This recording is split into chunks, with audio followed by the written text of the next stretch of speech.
is live view, and if you want to do a playback, you right click on menu, and then click on this icon. Already you can see that it's highlighting as playback. So here you can select one camera alone. Here you can select 4 cameras at the same time. Here you can select 8, 9, 16. Let's assume I want to select 4 cameras. Click on 4 here. So you can either select this and put something else there, but let's just say we are selecting this. So here are the 4 cameras that have been selected. Then you come here, you click on the day that you want to do a playback on. So let's say on Friday.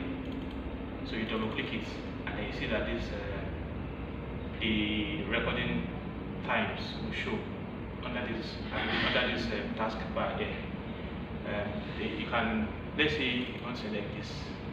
This is one of the 4 cameras that you have highlighted here. Remember, let me add this one to it.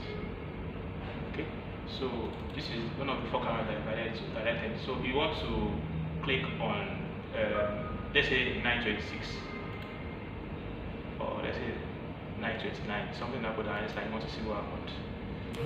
So you can see 939 has been clicked on. You can see the time as 9:39.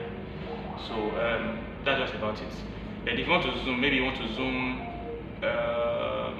this area here. You want to zoom that in. You click on zoom here.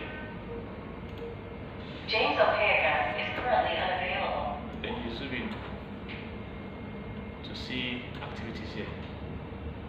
Okay, so that's all about that. That's all about playback. So of course, you want to check another day, you come here, double click, it will be highlighted there, then you click on the particular time that you are interested in. So that's all about playback.